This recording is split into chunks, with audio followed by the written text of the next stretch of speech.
Michel Strogoff, sans connaître le doute, Michel Strogoff, rien ne l'arrêtera. À travers les brouillards, le courrier du tsar, qui reprendra la route.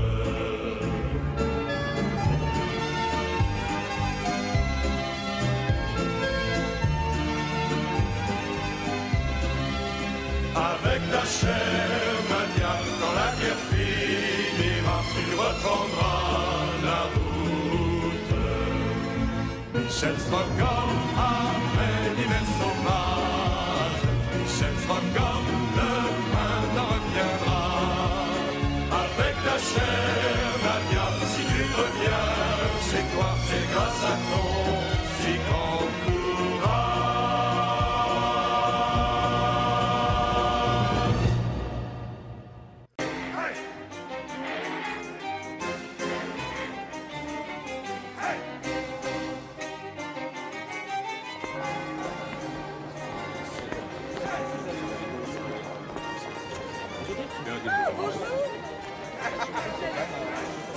Il faut simplement avoir le sens du commerce.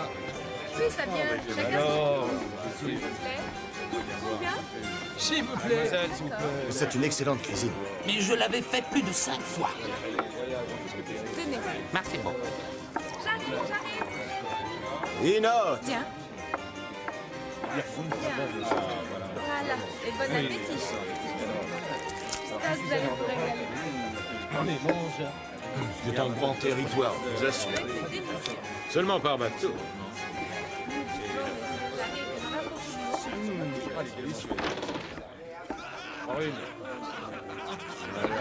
Oh là, tavernier! Une assiette et un verre pour un homme qui a soif et faim. Ah, je vois, notre tavernier ne comprend visiblement pas le français. Employons les grands moyens. Miam miam, gloup gloup. Et c'est vraiment un langage international. Je devrais être diplomate.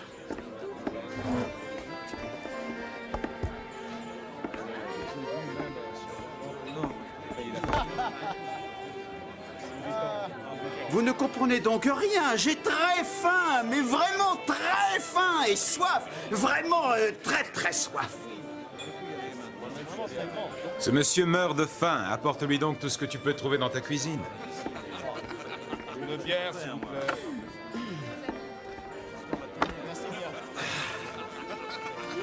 Au revoir. Apportez-moi cette édition. Est-ce qu'il serait possible d'avoir l'édition? Je n'ai pas que ça à faire. Travaille, moi. Voilà, bon appétit. Merci.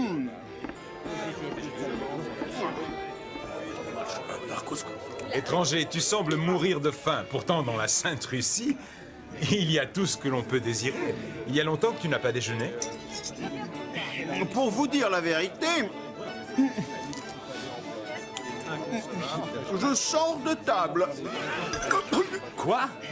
Tu as un appétit d'ogre, l'ami?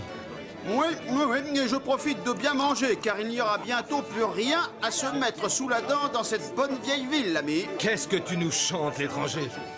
Plus rien à manger à Nijni Novgorod? Tu veux dire plus rien à manger pendant le plus grand marché, la plus grande foire de la Sainte-Russie? Crois-tu que le petit père nous laisserait mourir de faim dans cette ville? Oh, que non. Vous allez bientôt faire vos provisions et tous les marchands seront dévalisés. Et pourquoi cela? Il n'y a pas 10 minutes, le gouverneur était au centre de la place avec ses cosaques. Et voici ce qu'il a déclaré. Ce tract était distribué à tout le monde, dans toutes les langues. Mais le gouverneur a oublié qu'il y avait un français. Je suppose, messieurs, que vous savez lire le russe. Alors, à la santé du petit père. Arrêté du gouverneur de Nijni Novgorod.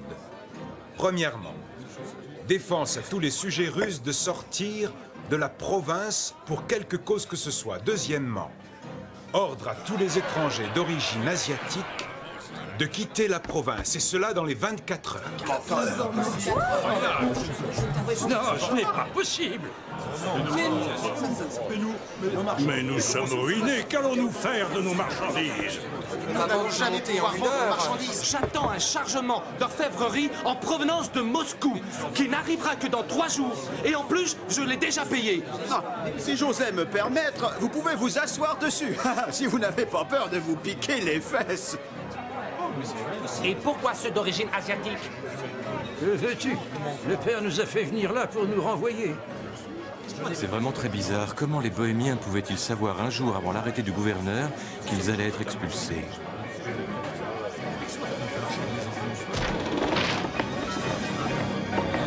Silence!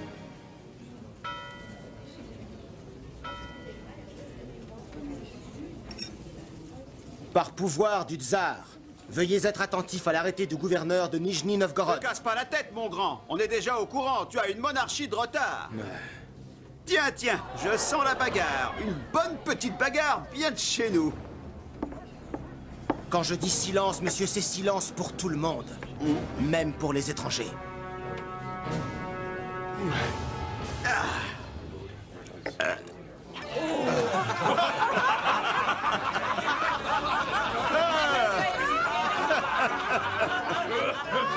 Oh, pardon, monsieur l'officier.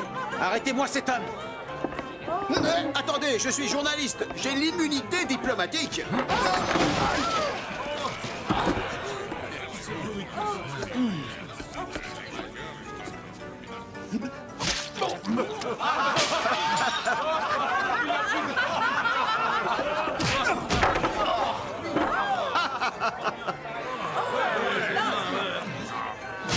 Arrêtez-le!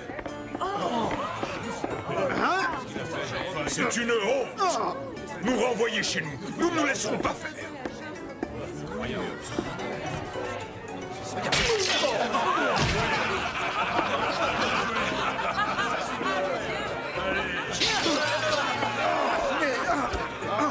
Lâchez-moi!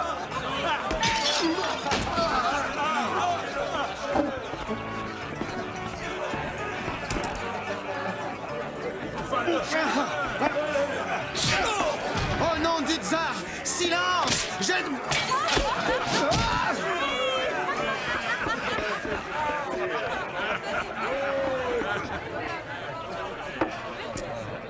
Kopek.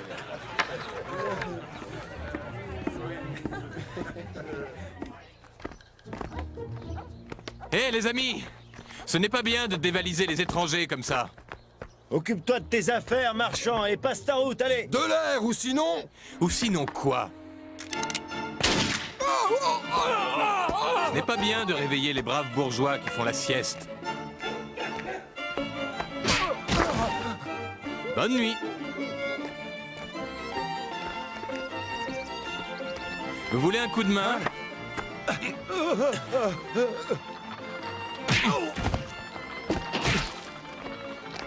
Direction l'embarcadère, maintenant que j'ai tous les papiers pour partir.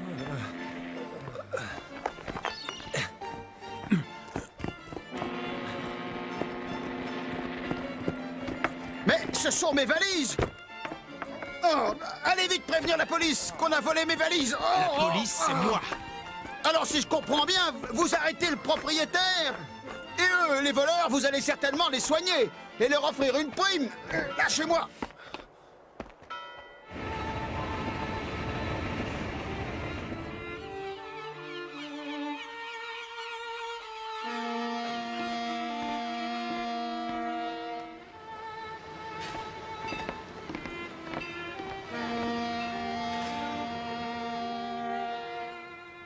Navré, messieurs, aucun Russe ne quittera cette province. Aucun. Oh! La jeune fille du train. Je ne serais pas surpris qu'elle ait des problèmes. À moins que... Comprenez-moi, monsieur l'officier, je suis vieux. Il faut que je rentre à la maison, mes enfants m'attendent. Je suis navré, grand-père, mais c'est l'ordre du tsar. Je respecte le tsar. Je prie pour lui tous les jours, mais il faut absolument que je parte. Mon Dieu, je ne vais pas pouvoir partir. Voici mes papiers, monsieur. Ayez l'obligeance de les lire. Si ça peut vous faire plaisir. Mais les ordres sont formels. Je sais. C'est bon. Monsieur le marchand, vous êtes en règle. Oh ben... Trouvez-nous de bons chevaux. Nos troupes vont en avoir bien besoin. Et revenez vite.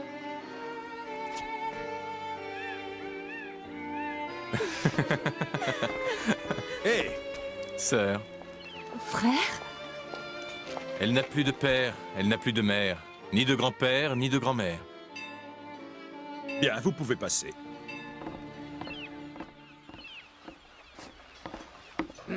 Messieurs, dames, ce sera tout pour aujourd'hui.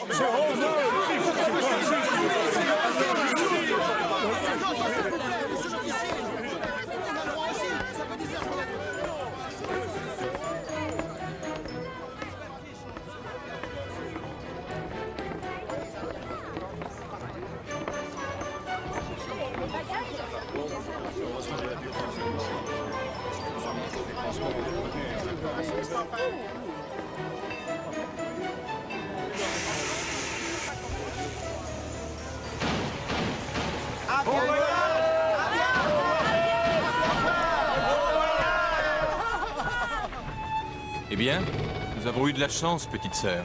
Merci, frère. Il fallait absolument que je retrouve mon père à Irkoutsk.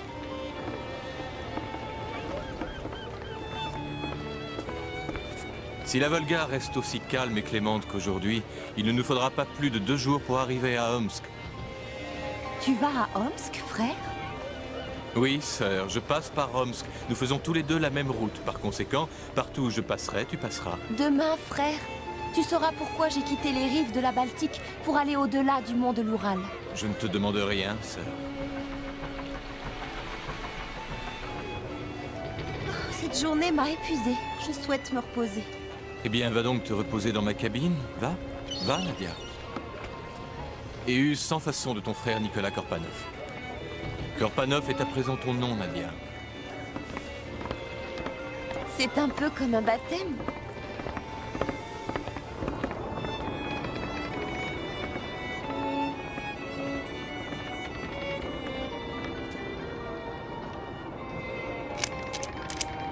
Prends la clé, je retourne sur le pont du bateau. Ferme bien la porte et repose-toi.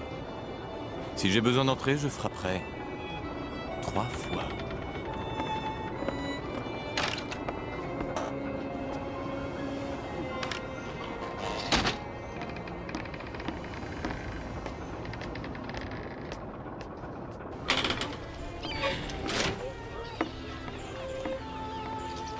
Pour l'instant, nous ne savons pas pourquoi le gouverneur a fait cet arrêt. Ils ont bien failli me garder. Mais dès qu'ils ont vu mes papiers, ils m'ont lâché. Et vous, monsieur Blount? La vérité, c'est que j'ai passé la nuit dehors. Je n'ai pas trouvé de chambre d'hôtel. Ah, c'était donc cela. Mais quoi donc? Et je veux dire que c'est normal que vous n'ayez pas trouvé où dormir. Les Anglais sentent mauvais, et surtout les roux. Comment ça? Je plaisantais, tout le monde sait que les Anglais sont très proches de leur argent. Cela explique votre nuit à la Belle Étoile, n'est-ce pas? Mais... Oh, allez, ce n'est pas grave. Il faudra bien que je m'y habitue. Faisons la route ensemble, nous n'avons pas le choix. Et autant partager les frais. Mais mon cher, c'est pas une question d'argent. Pour moi non plus, mais c'est peut-être pour nous une question de sécurité aussi. Vous avez sûrement raison. Faisons un pacte. Jusqu'à la frontière, nous sommes ensemble. D'accord, mais après la frontière? Après la frontière, chacun pour soi et Dieu pour tous. Nous redeviendrons rivaux. Non, ennemis. Entendu, cher confrère, affaire conclue. Je garderai pour moi tout ce que je pourrais voir. Et moi, tout ce que je pourrais entendre. C'est parfait, venez. Il paraît que c'est grâce à un géant que j'ai retrouvé mes valises. Il aurait tout bonnement assommé les 2 brigands qui me les avaient volées. J'aurais aimé leur remercier. C'est fait, monsieur Jolivet. C'est fait.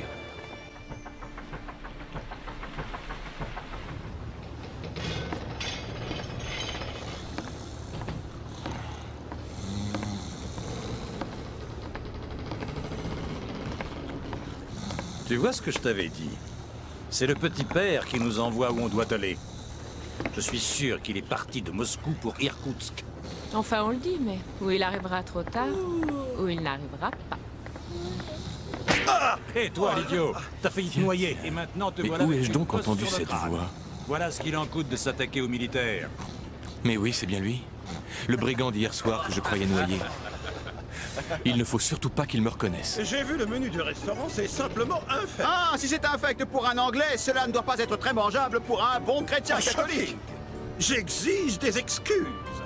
Mais ce ne sont pas des excuses qui vont vous remplir l'estomac. Mais comment ça, cher confrère? Vous allez me pêcher un esturgeon, le faire fumer et nous tartiner des toasts de caviar? Ce qui fait plaisir chez vous, l'ami, c'est que la vérité, vous ne la découvrez pas par rationalisme, mais par bêtise. Oh, shocking! Mais doucement. Mais comme vous êtes susceptible aujourd'hui... Un jour, vous me rendrez raison de toute cette familiarité. Oh, vous vous trompez, mon cher confrère. Ce n'est que de la faiblesse que j'ai pour vous. Shocking! Arrêtez votre cirque. Regardez plutôt tous ces biens que je vais mettre à votre disposition. Oh my God! Mais il y en a pour une véritable fortune.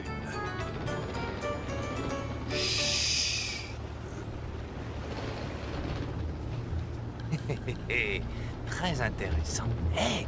Oh! Réveille, Felipe! Felipe! Hé, Felipe! Quoi? Mais, cher ami français, vous m'aviez caché ce fabuleux trésor. Je comprends donc pourquoi vous avez risqué votre vie pour le contenu de votre valise. En bravant même la police. Je comprends alors que vous défendiez ce bien de toute votre énergie. Je n'en dirai mot à personne. Vous avez intérêt, car plus vous parlerez et moins vous en profiterez. Je serai muet comme une carpe. Vous pouvez compter sur moi.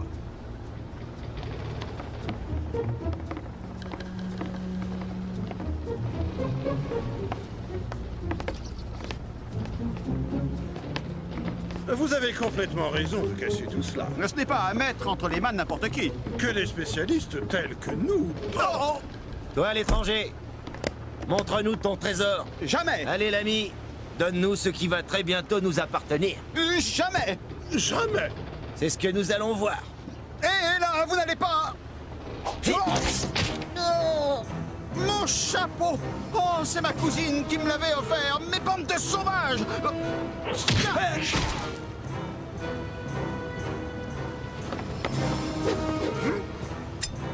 Tu vas me le payer, étranger.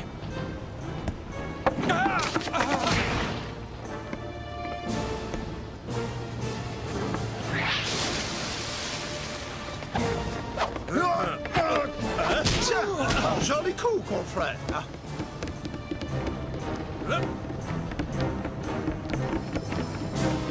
Décidément, c'est à croire que tous les gens du bateau se sont ligués contre nous. Vite! Demi-tour vers l'avant du bateau!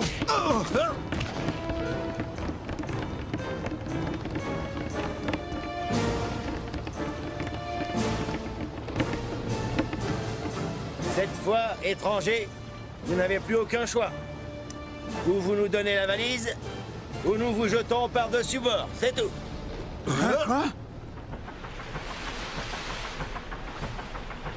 La situation paraît désespérée, confrère. Mais nous ne nous laisserons pas faire, n'est-il pas? Tout à fait. Arrière, brigand, arrière! Il faudra brigand. nous passer dessus. Eh, vous le prenez comme ça. Vous l'aurez voulu. Allez! Allez, Restons discrets. par ici! La police. Ah, il était moins une. Mais que se passe-t-il? Halte! Halte! Allez!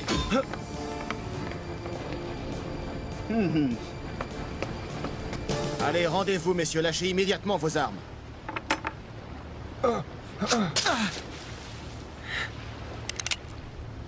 Non! Ne tirez pas. Il faut le prendre vivant. Ce sont des dissidents. Il faut savoir qui est leur chef. Je vais tout vous dire, capitaine. Notre chef à nous a un grade plus élevé que le vôtre. C'est un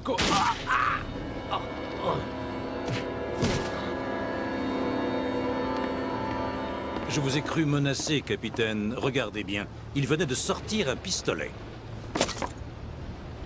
Ce crétin a bien failli nous trahir. C'est vrai, capitaine. Regardez. Eh bien, monsieur, vous m'avez sauvé la vie. Je vous en remercie. C'est tout naturel. Les serviteurs du tsar doivent s'entraider. J'aurai le plaisir de vous offrir un apéritif au bar, monsieur, s'il vous plaît. Ce serait avec joie, mais je préfère dormir, merci. Par contre, capitaine, pour nous, ce ne sera pas de refus. On nous a à moitié assassinés et nous avons du mal à digérer avec toutes ces émotions. À qui ai-je l'honneur? À 2 journalistes, l'un anglais et l'autre français. Bien, messieurs de la presse, je vous invite au bar. Venez. Le brigand qui m'avait reconnu étant mort, je me sens plus en sécurité. Mais qui donc est le chef des tziganes que le brigand allait dénoncer avant qu'on ne lui tire dessus? Oh, Nadia, c'est toi. Excuse-moi, je ne voulais pas te faire peur. Mais il m'a semblé entendre un coup de feu. Oui, c'est vrai. Un brigand vient d'être tué. Oh, tu es sûr que c'était un brigand? Oui. Et je sais aussi que c'était un ennemi du tsar. Alors Dieu ait son âme, puisque le tsar s'est pardonné.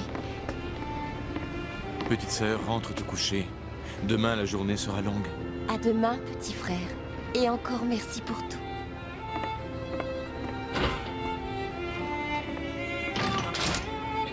Demain me rapproche du but à atteindre. Vite, que vienne le lever du soleil. Michel Strogoff, sans connaître le doute. Michel Strogoff, rien ne t'arrêtera. À travers les brouillards, le courrier du tsar, tu reprendras la route.